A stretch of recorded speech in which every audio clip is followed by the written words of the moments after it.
Sometimes the people we trust the most leave the deepest wounds. That's the bitter truth Evelyn Monroe faced one rain-soaked night in Los Angeles, a truth wrapped not in fury, but in quiet devastation. Life has a brutal way of teaching us what love is not. Evelyn Monroe never imagined she'd be signing divorce papers while carrying the child of the man she once believed was her forever. Yet here she was, legal documents clutched in hand, awaiting her husband's return. After a night with his mistress, Billionaire returns home. Pregnant wife hands him divorce papers. Evelyn Monroe never imagined she'd be signing divorce papers while carrying the child of the man she once believed was her forever. Yet here she was, legal documents clutched in hand, awaiting her husband's return. After a night of lavish indulgence with another woman, Carter Langston, a self-made millionaire admired in the elite circles of Los Angeles, had always walked the fine line between ambition and temptation. As storm clouds rolled over the city skyline in the early hours, Evelyn's heart thudded with cold resolve. Each tick of the clock sounded like a countdown to the end of everything she had built with him. Every dream, every promise, crumbling in silence. The fairy tale had shattered the moment she discovered his betrayal. What followed would be a journey of heartbreak, painful revelations, and a woman's fierce reclaiming of her self-worth. Evelyn Carter had dreamed of a storybook life since her teenage years growing up in a quiet coastal town in Oregon. Her world had been modest: backyard barbecues, town festivals, and slow walks under maple-lined streets on Sunday afternoons. But beneath that small-town charm burned a drive for more. She'd earned a scholarship to a top West Coast university and moved to the heart of the entertainment capital, Los Angeles. It was at an exclusive charity gala during her junior year that she first crossed paths with Carter Langston. Back then, Carter was a rising entrepreneur trying to carve a place in LA's competitive luxury real estate scene. Evelyn had been volunteering that night, working the event as part of a scholarship fund committee. She wasn't part of the glamorous elite, but Carter saw something in her. With natural polish and quiet confidence, he introduced himself. She was drawn in by his wit, his charm, his presence. He made her feel seen in a room full of glittering strangers, and for a girl who'd grown up invisible in a small town, that attention was intoxicating. They started dating soon after, and their first year together was a whirlwind of candlelit rooftop dinners, long drives along the Pacific Coast Highway, and impromptu escapes to Malibu. By the time Carter closed his first major luxury real estate deal, a multi-million-dollar development in Venice, Evelyn stood firmly at his side. She brought calm to his chaos, offering a steady counterbalance to his intense ambition. Friends often said she was his grounding force, but even then, a voice deep inside whispered warnings she chose to ignore. But even then, the signs were there. Carter loved attention. He craved recognition. He aggressively pursued high-profile investors, frequently attending glitzy parties that lasted until dawn. Carter always insisted it was just part of doing business, and Evelyn took his words at face value. She wanted to believe that his hunger for success was simply the natural drive of a visionary. If he sometimes came home late or carried the faint scent of perfume she didn't recognize, she chalked it up to the unpredictable world of high-end real estate networking. She convinced herself it was nothing, clinging to the image of a man who once whispered his dreams into her ear while they watched sunrises in bed. Denial became a refuge. They had married in a lavish ceremony at the Fairmont Century Plaza. The event caught the attention of lifestyle blogs and magazines, featuring stunning photos of Evelyn in a custom-designed gown and Carter beaming like a man who had everything. Their honeymoon in Tuscany seemed to seal the promise of a lifetime together. But once the wedding glow faded, the cracks slowly began to show. It wasn't just the missed calls or the last-minute schedule changes, it was the way Carter started looking through her instead of at her, as if she'd faded into the backdrop of his empire. Carter's work hours became more erratic. Phone calls at odd hours, always framed as sensitive business negotiations, started happening more often. At social gatherings, whispers circulated about Carter's alleged indiscretions. Every time Evelyn raised the subject with gentle concern, she was met with vague replies and condescending reassurances.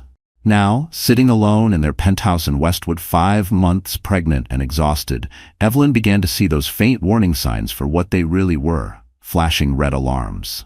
Tonight, she would face the truth. She would no longer pretend. The penthouse, perched above the LA skyline, was a symbol of Carter's meteoric rise. Floor-to-ceiling windows offered breathtaking views from the Hollywood Hills to the distant shimmer of the Pacific Ocean. But tonight, that view only deepened Evelyn's sense of loneliness. Outside, the city thrummed with life. Inside, her world stood still. The marble floors beneath her felt cold, impersonal, as if the home she'd helped decorate now belonged to a stranger. She sat curled on a velvet chaise lounge, absently tapping her fingers on her growing belly. Each flutter of the baby reminded her that every choice she made from here on out would shape another life. Midnight approached and Carter was still nowhere to be found. "Do you think he's okay?" Her best friend Naomi Lynn had asked over the phone earlier. Naomi, who had known Evelyn since their high school days in Oregon, was the keeper of her secrets. "Or is he just, out again?" Evelyn had forced a laugh. "He's fine. Probably locked in negotiations with some investor. Or that's what he'll say anyway." But deep down, Naomi's words scraped against Evelyn's darkest fears, that Carter wasn't in some boardroom, but in someone else's arms. The rumors she had long dismissed suddenly felt all too real. She remembered, 2 months ago when he returned home from a business dinner at nearly 3 a.m., his shirt wrinkled, his breath laced with wine, and a floral fragrance clinging to his suit that wasn't hers. When she questioned him, Carter brushed her off with a weary sigh and a wave of his hand. "This is how deals are made, Ev. Don't be dramatic. This is how deals get done, Ev. Don't be paranoid." The words echoed in Evelyn's mind, even as her phone buzzed, pulling her out of her spiraling thoughts. She glanced at the screen, praying it was Carter, but instead, it was a message from her close friend, Brianna Ellis. "Saw Carter at Vesper Lounge. Not alone, not an investor. Be careful." Evelyn's hands trembled. Brianna wasn't the type to gossip. If she had sent that message, it was because she was genuinely concerned for Evelyn's well-being. The baby kicked gently, a sobering jolt that made Evelyn close her eyes as tears brimmed.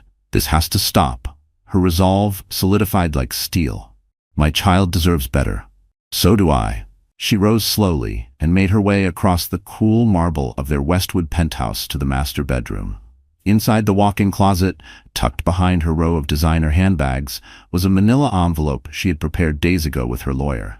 Divorce papers, only needing her final signature.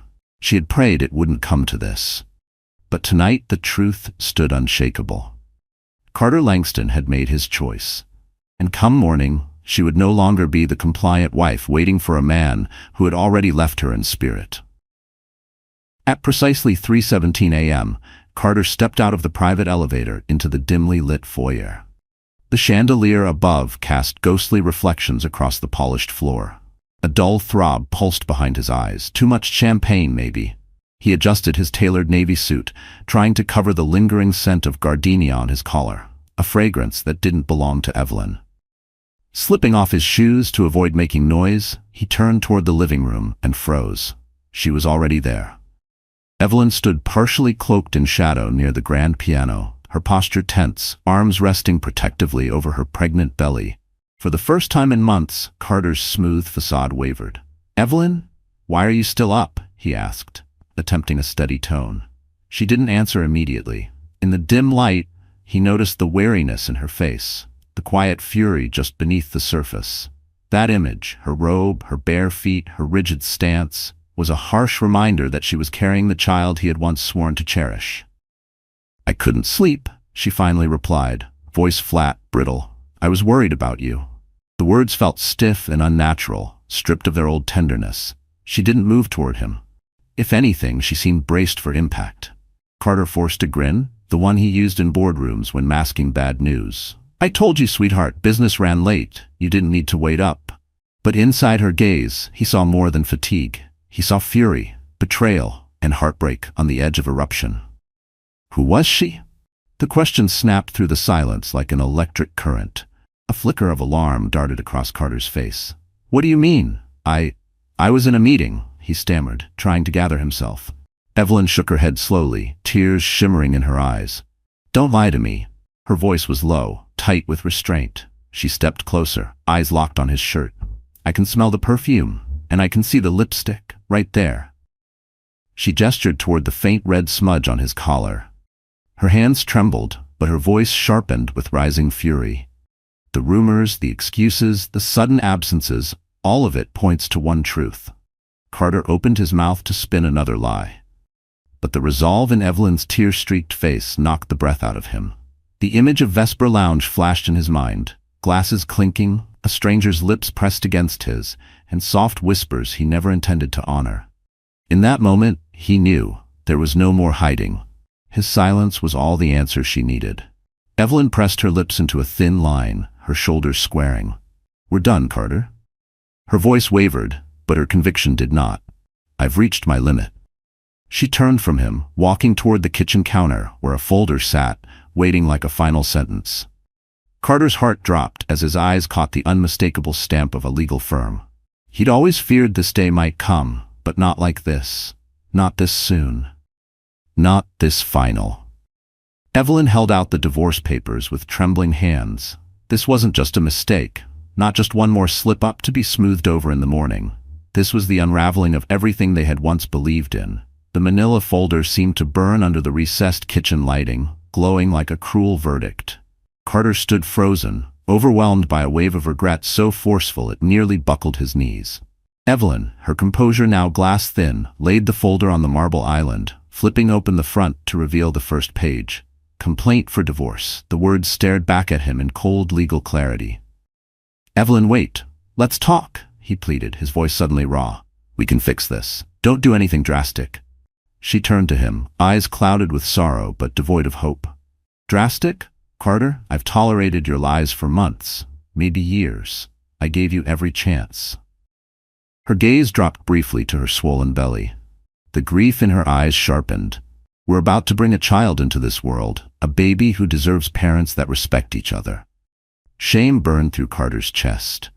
He had stood behind podiums, proudly sharing his journey from humble beginnings in Inglewood, working 3 jobs through college, building a network from scratch, clawing his way into Los Angeles' elite real estate scene. But somewhere along the way, in the climb to power, he had lost sight of everything that mattered. He reached for her hand. She recoiled. The space between them felt wider than it had ever been. "We can go to therapy," he said desperately. "Dr. Naomi Carter, didn't your friend recommend her? She helps couples. We could try." Evelyn's bitter laugh cut through his desperation like a blade. "It's too late, Carter. You think I haven't begged for this before? Begged you to let me in? Begged you to explain why you keep vanishing into the night?" Her voice cracked, but she didn't falter. "You brushed off every concern I ever had." Carter's mouth went dry. His mind reeled back to all those nights Evelyn had quietly pleaded with him to slow down, to just stay home, to choose her over another networking event or champagne-fueled night among LA's elite. He'd told himself he was doing it for them, but now he could see how she'd watched him slowly disappear into that glittering world.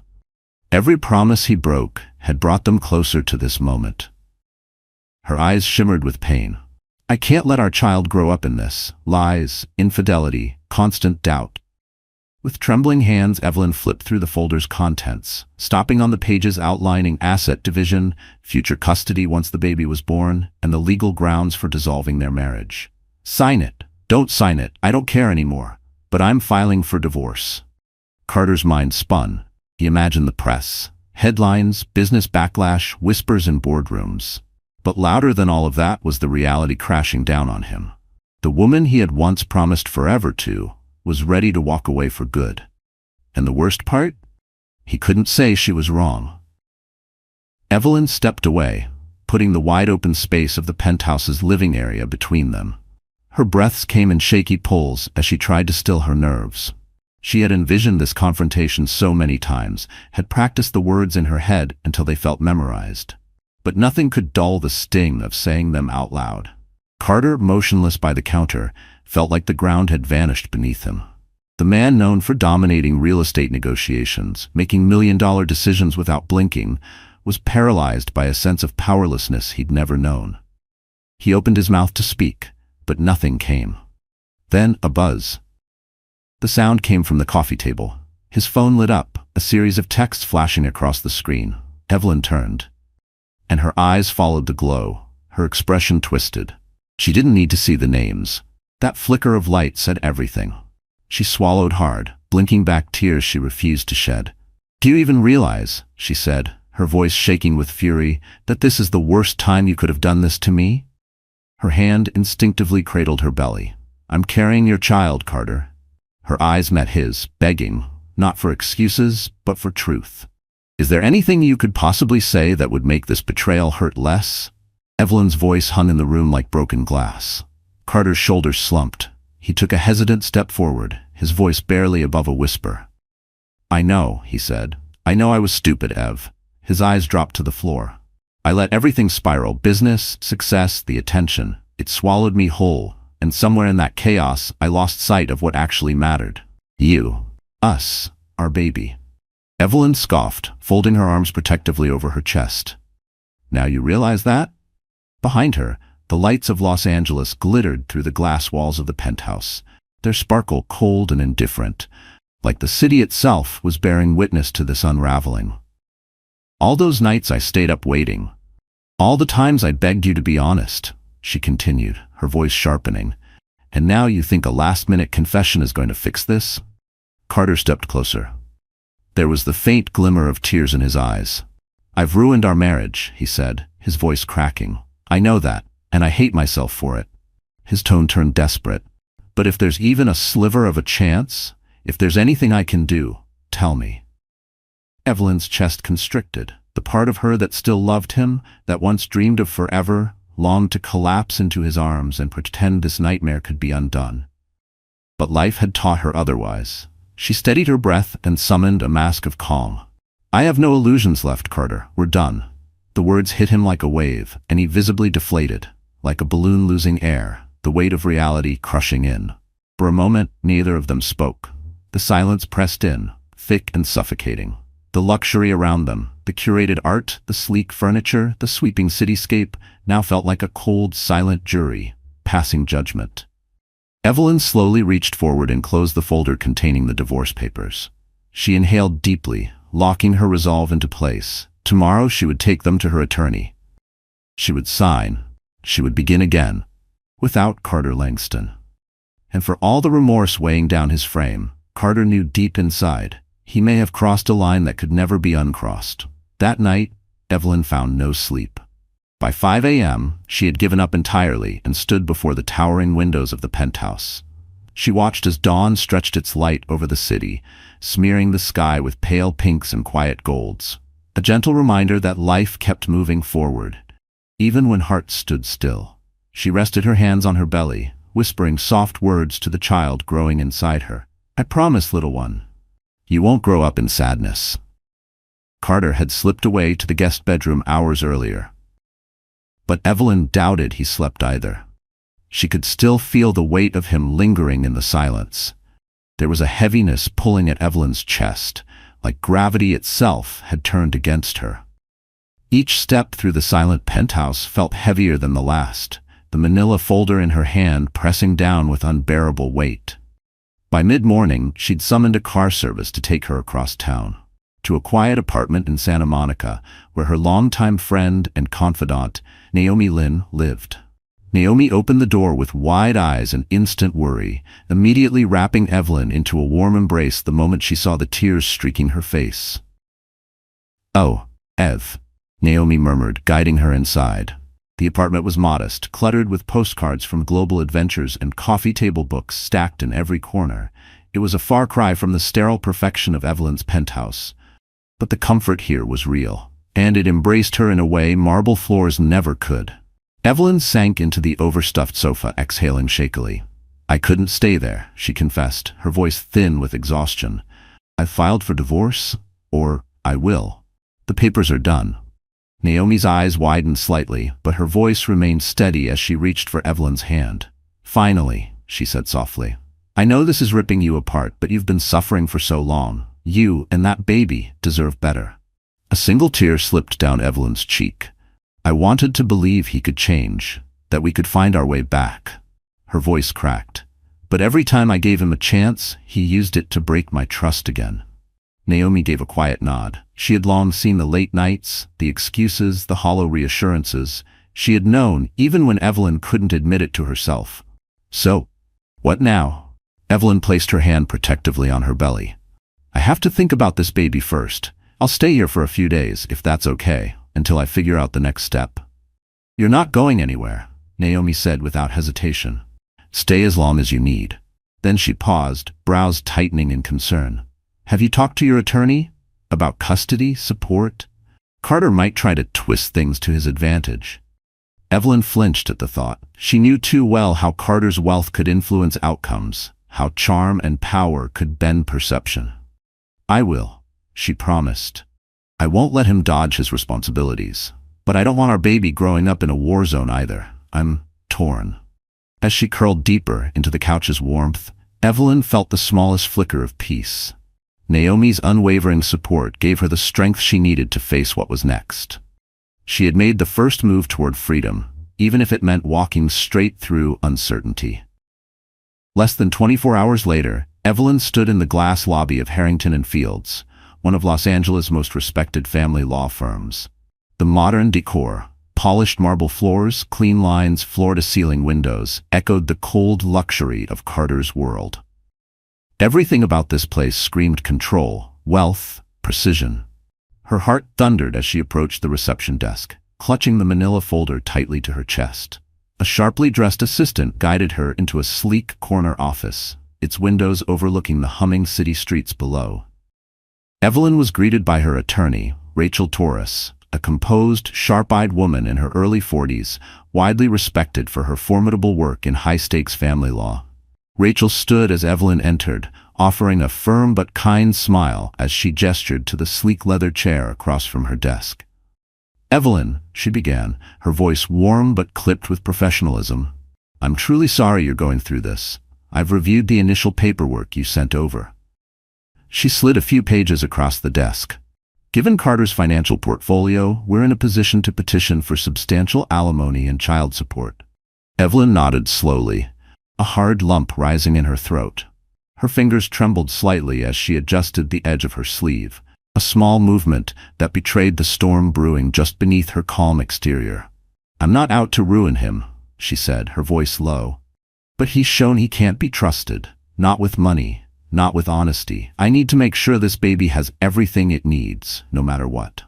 The words clung to her throat, heavy with the weight of every broken promise, every lonely night she'd endured. Rachel leaned forward, folding her hands neatly. I completely agree. Our next step will be to formally file the petition for divorce. We'll cite infidelity as the grounds and include any documentation or witness testimony you have to strengthen the claim. Evelyn's mind flashed to the texts and photos she'd received from friends, Brianna among them, clearly implicating Carter's behavior. She hated the idea of dragging private pain into a courtroom, but this wasn't about pride anymore. It was about protecting her future. I have a trail, she admitted softly. I never wanted to use it, but it's there. Her voice cracked at the edges. It felt like admitting defeat, even though it was a step toward reclaiming her strength. Rachel nodded with understanding. We'll need everything: bank records, property deeds, prenatal documents, anything that outlines your current financial and medical status. Are you planning to stay with Naomi while we begin? Evelyn brushed a tear from her cheek. Yes, for now. I can't go back to that penthouse, not with him there. I just can't. Rachel's face softened. I completely understand. But keep in mind, unless a judge orders it, Carter technically has the right to remain in the marital home. Emotional separation doesn't always carry legal weight. Evelyn blinked hard, absorbing the reality that she might still be tethered, at least legally, to the very space where her heart had been shattered. Evelyn's chest tightened. The scope of it all, the paperwork, the loopholes, the battle ahead, was overwhelming. So what do I do now? She asked quietly. Right now? Rachel didn't hesitate. We'll file for temporary spousal support and exclusive use of the penthouse. You're pregnant. Your emotional and physical health is a priority. The court usually weighs that heavily. Evelyn exhaled shakily, gripping the manila folder like it was the only thing tethering her to the room. All right, she whispered. She inhaled slowly, then spoke with quiet finality. Let's do it. With that, Evelyn signed the retainer agreement and passed the completed divorce petition across the desk to Rachel. A strange wave washed over her, a mix of cautious relief and looming dread. This was it. She was stepping into a legal battle armed not just with counsel, but with hard-earned clarity and an iron will. The next challenge wouldn't be paperwork. It would be Carter himself. How he would react once he realized she was done waiting, done forgiving, and fully prepared to hold him accountable. Back at the penthouse, Carter Langston was unraveling. He paced the pristine floors in restless loops, every polished surface reflecting his frustration back at him. The phone, silent now, sat like a cursed object on the marble kitchen island, a reminder of every reckless text and hidden call. The quiet of the apartment was oppressive. Even the low hum of the AC or the muted pulse of traffic below sounded unnervingly loud. By midday, Carter knew he had to act. He picked up his phone and called someone he'd once trusted, Atticus Hart, co-founder of the same high-powered legal firm Evelyn had just retained. Carter, however, had worked with Atticus before, but in real estate and corporate negotiations, not family law. As he stared out at the LA skyline through the towering glass windows, the call connected. "Carter," Atticus answered, a trace of concern in his voice. "I heard things are complicated right now. How can I help?" Carter swallowed hard. His throat felt dry, his voice hoarse. "I need the strongest defense possible," he said. "Evelyn's pregnant, and she's leaving. I messed up, Atticus. I really messed up, but I can't afford to lose everything." There was a brief silence as Atticus absorbed the situation. "Is there any chance of mediation?" he asked finally. "Can this be resolved without going to court?" Carter closed his eyes and pictured Evelyn's tear-filled face, the cold certainty in her voice as she slid the divorce papers across the counter. "I'd like to believe that, but no. She's serious. She's already with Taurus's office. They're known for being aggressive, especially in custody and spousal support." Atticus sighed. "All right, then we prepare for the worst and quietly hope for the best. First, I need a full breakdown of your financials, all property, liquid assets, trusts, investment portfolios, stock options, everything. We can't give them any room to claim you're hiding assets or acting like a flight risk. Judges don't take kindly to that." Carter raked a hand through his hair, the weight of it all crashing down like a tidal wave. He thought back to all the times he'd boasted about how tight and in control his finances were. Now every bit of that could be used against him. Now it felt like Carter's world was slowly coming undone. "I'll send over my financials," he said. Atticus paused on the line. "Carter, prepare for a battle. If Evelyn has documented proof of infidelity, that could heavily influence the judge's ruling on alimony and custody. But if you can show you're remorseful and committed to being a responsible father, it might soften things." The word father struck deep. Carter winced, remembering the last sonogram appointment he'd missed. Evelyn had gone alone. He, on the other hand, had been at Vesper Lounge with a woman whose name he hadn't even committed to memory. "I'll do whatever it takes," he murmured, jaw tightening. "I won't let her walk away without at least trying to show I can change." When the call ended, the silence of the penthouse settled around him like judgment. The same walls that had witnessed his rise were now a cold reminder of everything he'd neglected. Haunted, he picked up his phone and stared at Evelyn's contact photo. A sunlit moment captured on a beach, her face glowing with laughter. His fingers trembled as he typed. "I'm sorry. I'm here. Please, let me be part of the baby's life." He hit send, fully aware that remorse alone couldn't undo the damage. Across the city, Evelyn sat at Naomi's kitchen table, her tea long gone lukewarm. Her phone buzzed. She glanced down, Carter's name flashing across the screen.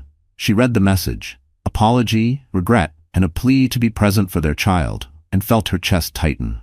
A storm of emotions swirled, anger, sorrow, a small but painful flicker of sympathy. Slowly, she turned the phone face down and set it aside. Naomi, stirring oatmeal at the stove, glanced over. "He's not backing off, is he?" Evelyn shook her head. "He says he's sorry, that he wants to be involved." Her voice broke slightly. "But I don't know if I can believe that anymore. I'm tired, Naomi, so tired." Naomi crossed the room and wrapped her arms around her. "It's okay to feel that. You've carried this burden alone for too long." Evelyn leaned into the hug, one hand resting protectively over her belly. Each soft flutter reminded her, This wasn't just about heartbreak. This was about safeguarding a future, her child's future. She sighed. Rachel says the next step is to move forward with the formal filing. Serve him the papers. She also mentioned a restraining order if he starts showing up or tries to force contact. Naomi frowned. Do you think he would? Evelyn hesitated. Carter had never laid a hand on her, but she'd seen the intensity, the temper, the sharp edge he sometimes showed in high-stress business moments. I hope not, she whispered, but I'm not taking any chances. I know, Evelyn admitted quietly, but I've seen how cutthroat Carter can be in a negotiation. This might be no different. They fell into a heavy silence, each lost in thought. From the open window, the soft hum of Los Angeles filtered in, the faint blare of a horn, a passing conversation, the steady rush of traffic. The city moved on in its relentless rhythm, completely indifferent to Evelyn's private unraveling. Have you told your mom yet? Naomi asked gently. Evelyn shook her head, guilt pressing at her chest. Her mother, Margaret Monroe, still lived in the quiet coastal town where Evelyn had grown up. She adored Carter, had treated him like the son she never had, always gushing about his success to neighbors and friends. I can't bring myself to do it yet, Evelyn whispered. She really believed I found my fairy tale. Naomi gave her a sympathetic smile. Better to tell her than let her hear it from someone else. You could probably use her support right now. Evelyn nodded slowly. She would need her mother's steady love more than ever in the days ahead, especially with the legal storm looming. But for now, she needed to gather herself. Focus on staying grounded. She sipped the last of her now cold tea, silently rehearsing how she'd hold her composure when things escalated. When paperwork turned into court hearings and real estate appraisals and custody negotiations. No matter how sincere Carter's remorse might seem, she wouldn't compromise the future or safety of her child. 2 days later, Los Angeles delivered one of its rare downpours. Sidewalks glistened with rainwater, and umbrellas dotted the streets like moving shadows. Evelyn, determined to keep her scheduled prenatal appointment at Mount Sierra Medical Center, braved the storm beneath a sleek black umbrella. Her pulse quickened with anxiety. This was the first appointment she'd attend alone. In the early days of her pregnancy, Carter had been there. He'd held her hand, asked questions, smiled at ultrasound images. But now, by her own choice, he was gone. She stepped off the bus near the hospital entrance and took a breath, trying to still her nerves. Inside, the fluorescent lighting cast everything in a harsh clarity, and the quiet murmur of check-ins and paging systems gave a strange illusion of normalcy. Evelyn approached the reception desk and gave her name. Then she sat, ignoring the curious glances of others in the waiting area. A few looked familiar, faces that had likely seen hers in the glossy pages of lifestyle magazines. The Langston marriage had been glamorous, public, the rumors of its unraveling even more so. A nurse eventually stepped into the waiting room. Miss Langston, she called, slightly stumbling over the name. Evelyn stood, her cheeks warm with discomfort. That name might not be hers for much longer. She followed the nurse into a quiet exam room and eased herself onto the paper-covered table. Her hands rested gently on her belly, the subtle flutters inside reminding her of what mattered most. Soon, Dr. Naomi Carter entered, an experienced and compassionate obstetrician who had seen countless women through the trials of pregnancy. Just seeing her familiar face was a balm. A few minutes later, the exam room door creaked open, and Evelyn's stomach dropped. There, just behind Dr. Carter, stood Carter Langston. Dr. Carter gave a small, apologetic smile. I'm sorry for the surprise. Mr. Langston insisted on attending today's appointment. He said you may have forgotten to let me know otherwise. Evelyn's heart pounded. Her thoughts scrambled as she tried to steady her breath. The air in the room suddenly felt thinner, her pulse echoing like a drumbeat in her ears. She tightened her grip on the paper gown draped over her knees, steeling herself. Carter stood in the doorway, rain-soaked and disheveled. His eyes were soft, almost pleading. I just wanted to make sure everything was okay with the baby, he said quietly. Please let me stay. I won't say anything. I won't argue. A storm of emotions surged within her. Part of her was livid. How dare he show up, uninvited, after everything? After she had fought to create space and clarity?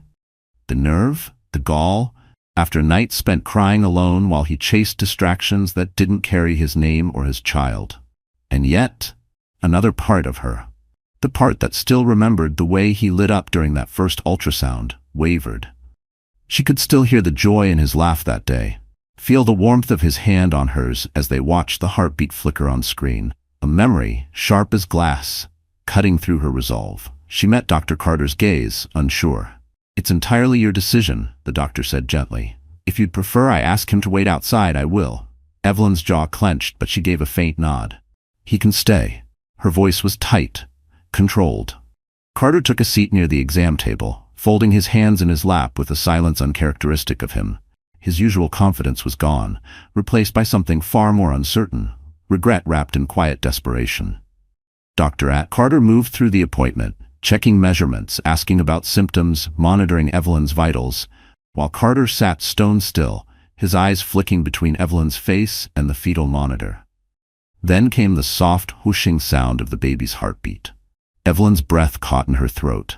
That sound, steady and strong, felt like a lifeline, a tether to something purer than the chaos they had created. Tears stung her eyes, and despite herself, she caught a glimpse of Carter's face, his own eyes glistening, the motion breaking through the surface. For a second, she could almost remember what it felt like to believe in the future they had once planned. But as soon as the appointment ended, her resolve snapped back into place. She pulled her coat tightly around her and prepared to leave, her mind already racing to get out before Carter could say anything more. This had been her space, her safe zone. He had intruded, even if unintentionally. As Dr. Carter exited, Evelyn slid off the exam table, moving toward the door. But Carter stepped in front of it, not aggressively, just enough to show he had something to say.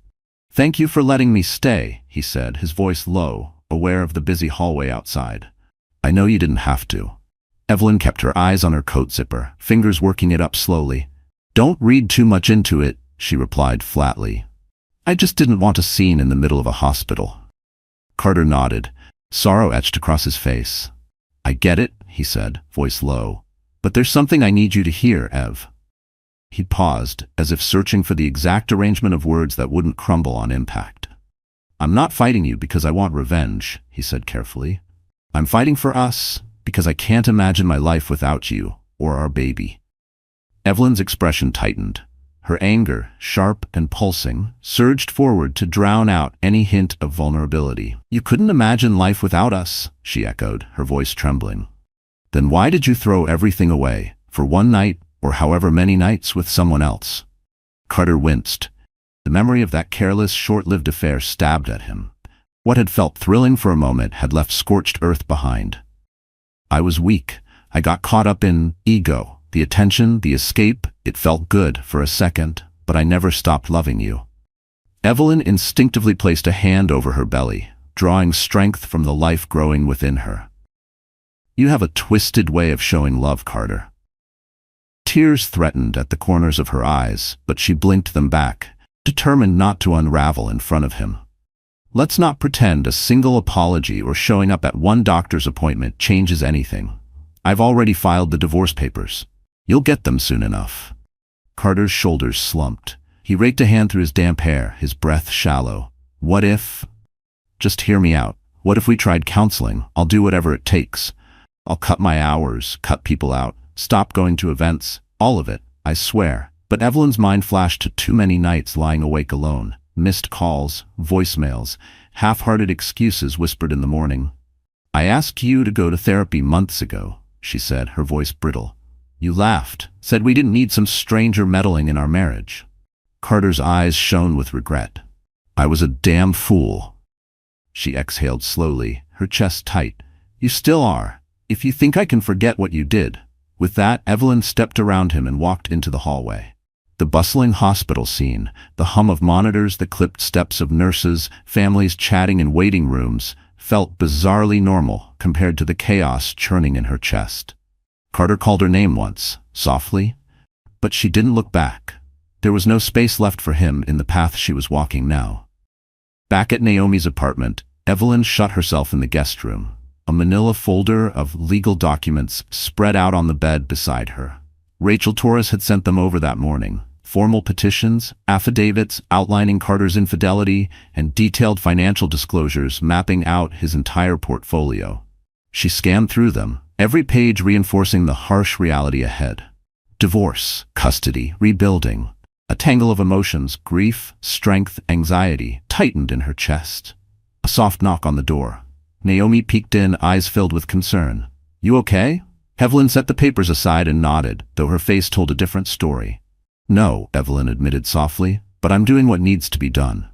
Naomi sat down beside her on the edge of the bed, offering a gentle squeeze on her shoulder. "I heard you mention to Dr. Carter that Carter showed up at your appointment. That must have been a lot." Evelyn gave a slow nod. "He's begging for another chance. Therapy. Less work. Promises to stop disappearing at night. You know, all the things I asked for months ago." Her voice carried the weight of someone who had clung to hope too long. Her eyes, tired and glassy, flickered with the remnants of exhaustion that no sleep could cure. Naomi exhaled, a sad sigh. People only start seeing clearly when they're about to lose something. That's the painful part. Evelyn looked down at her hands, her voice barely above a whisper. "He sees it now, maybe, but it's too late. I'm worn down, Naomi. I can't keep playing tug-of-war with his affection, trying to hold together a version of him that never really stayed." Her fingers trembled as she spoke, clutching the hem of her sweater as if it were the only thing anchoring her to the moment. The silence between them was heavy, filled with years of dreams unraveling. Naomi wrapped her arms around her in a quiet, firm embrace. "You won't go through this alone," she said gently. "We'll make a plan, for you and the baby, whatever it takes." The steadiness in Naomi's voice was like a balm. It was the first time in days Evelyn felt like someone else was carrying part of the weight with her. Just as they pulled apart, Evelyn's phone rang. She glanced down and froze. The number flashing on the screen was from her hometown, her mother. Her heart skipped. The conversation she'd been dreading had arrived. She shot Naomi a look, wordless but filled with silent plea, and then answered. "Hi, Mom," she said, voice cracking. There was no soft way to explain what had happened. I need to tell you something about me and Carter." Her mother, Margaret Monroe, greeted her with warmth and concern, but that quickly gave way to shock and devastation as Evelyn explained everything. Her voice shook as she spoke. The affair, the divorce, the pregnancy. She could hear the hope drain from her mother's voice, each word making the miles between them feel even greater. Margaret's heartbreak was audible even over the line. She asked a stream of questions, each one a dagger Evelyn had tried to avoid. "How long has this been going on? Why didn't you tell me sooner? Are you sure there's no chance to work it out?" Each question chipped away at Evelyn's composure, but she answered as best she could, even through her guilt. She felt like a child again, ashamed, vulnerable, aching for comfort she wasn't sure she deserved. By the end, her mother was weeping softly. "Come home, Ev," she pleaded. "Let's figure this out together." Evelyn promised she would think about it. But the thought of leaving the city, the place where she had built her career, her independence, felt daunting. The idea of going back felt both like sanctuary and surrender, and she wasn't sure which one she needed more. After the call ended, she leaned against the wall, tears slipping down her face, her body sagging under the weight of it all. Her mother's heartbreak, the legal mess, the uncertainty of raising a child alone. Naomi silently placed a hand on her shoulder. "Storms don't last forever," she said. "You're doing the right thing," Naomi said gently. "Even if it hurts."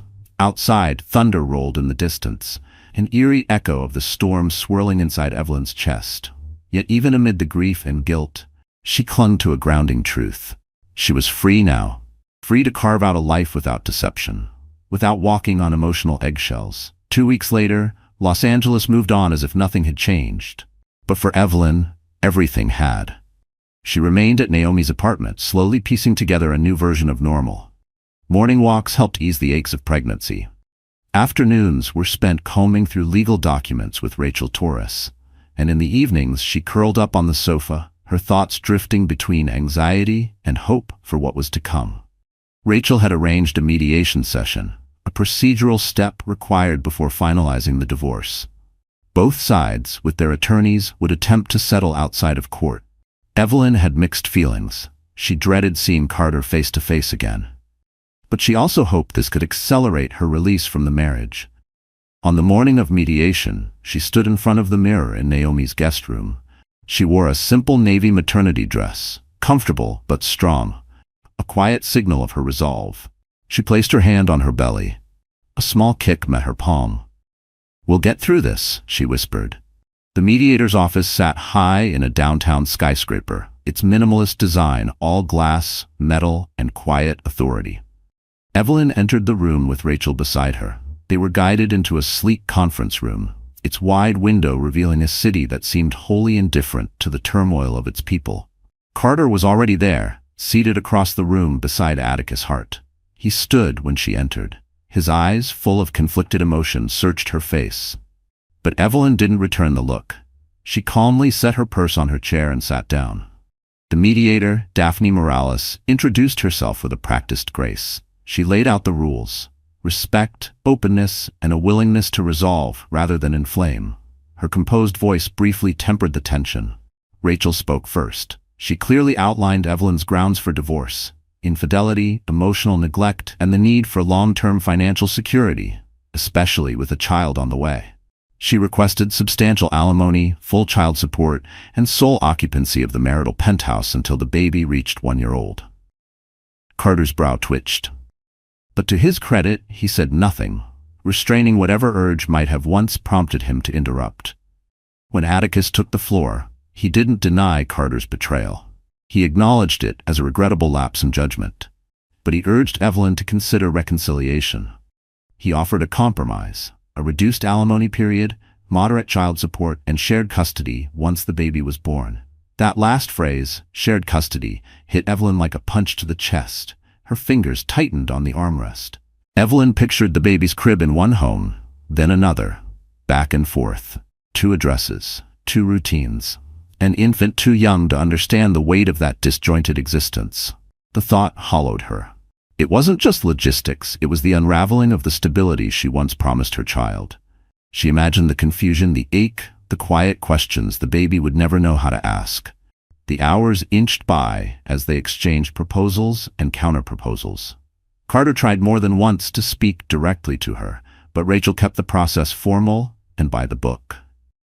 Every interaction passed through the proper channels. Tension hung heavy in the air, broken only by Daphne's composed voice urging cooperation. By late afternoon, they had the shell of an agreement. Carter would provide a significant monthly support payment. Evelyn would retain exclusive occupancy of the penthouse for 1 year, after which the property would be sold, and the profits split. In return, he requested generous visitation rights and joint legal custody for all major decisions. The idea of sharing such critical choices with him made Evelyn's stomach churn. But she also knew, deep down, that their child deserved to know their father. Even if he hadn't earned her trust back, even if she still woke up some nights with tears dried on her cheeks, this wasn't about her pain anymore. It was about the life growing inside her. They left the mediation drained, no signatures exchanged yet, but a rough path now sketched out. Inside the elevator, Evelyn leaned against the mirrored wall, her body heavy with fatigue. "It's only the beginning," Rachel reminded her. "But this is a good sign. He's engaging, not resisting." Evelyn gave a small nod, resting her hand on her belly. For the first time, she felt like the fog might lift. That maybe, just maybe, there was an endpoint ahead. Her reflection stared back at her from the elevator glass. Not the woman who once clung to fairy tale endings, but someone stronger, tempered by reality. Whether Carter would hold to his promises or sabotage them later, she didn't know. But one truth remained unshakable. She would never again sacrifice her dignity or her child's security in the name of loyalty. Over the next month, mediation continued, through emails, long phone calls, and the occasional in-person session with Daphne. Slowly, the contours of their divorce settlement took shape. It wasn't perfect. Neither party walked away completely satisfied. Carter, still clinging to flickers of hope, tried to breach the boundary with personal appeals. But every time he did, Evelyn stayed firm. "This is a legal process," she'd say evenly, "not therapy." She had mourned the relationship in silence long before the paperwork had begun. She wasn't angry anymore, just resolute. Then, one crisp morning, Evelyn's phone rang. It was Rachel. "We have a court date," she said. 1 week from today, that's when we finalize everything. Evelyn's heart thudded in her chest. Relief rushed in, finally, an end to the purgatory. But behind it, a wave of sadness lingered too. The last threads of a marriage about to be officially severed. This wasn't how Evelyn had envisioned family life. Not once had she imagined standing alone, pregnant, negotiating custody arrangements in court. And yet, beneath the sorrow, a calm certainty anchored her. She had to protect her child from an unstable, toxic environment, whatever it took. The morning of the final hearing broke cold and gray. A thin mist clung to the city as Evelyn dressed with intention. Her tailored black maternity dress was simple but strong, projecting quiet resolve. Naomi walked beside her, unwavering in support as they approached the courthouse, a grand neoclassical building, its stone columns rising solemnly into the overcast sky. Outside, Rachel Torres was waiting, her demeanor as composed as ever. Inside the courtroom, the atmosphere was tense. Carter and Atticus Hart sat across the aisle, both dressed in somber suits. Their faces were unreadable. A few onlookers, curious bystanders, and a couple of local reporters occupied the benches. Evelyn took her seat and tried to steady her breath. Her hands rested over her belly, where the baby stirred gently. Nerves? Or a reminder of what truly mattered? The judge entered, and everyone stood. Formalities began. Names read, legal identities confirmed, an overview of the divorce terms presented aloud. Evelyn kept her eyes on the judge's steady expression, avoiding Carter's gaze. The courtroom fell quiet as the judge outlined the final settlement: alimony, child support, custody terms, and property division. "Do both parties agree to these terms?" he asked. Carter cleared his throat. For a moment, Evelyn's heart skipped. Was he going to contest? But his voice, when it came, was low and subdued. "I agree, Your Honor." Then the judge turned to her. "Ms. Monroe, do you concur?" Evelyn exhaled. A complex swirl of grief and relief stirred in her chest. "Yes, Your Honor," she said. Her voice didn't shake. With that, the gavel struck. Their marriage, once admired by society pages, was officially dissolved. Camera flashes blinked from the gallery, capturing the end of what had once been a golden union. As the judge exited, Evelyn and Carter stood amid the shifting crowd in the corridor. For the first time in what felt like ages, their eyes met. In Carter's expression she saw pain, and she knew it mirrored her own. But the path had been chosen. His through betrayal, hers through self-preservation. A single tear slipped down Evelyn's cheek, which she quickly wiped away. Then, with her head held high, she turned and walked toward the exit. Each step was a quiet declaration. I reclaim my future. 1 week later, on a crisp, sunlit morning, Evelyn awoke in Naomi's apartment.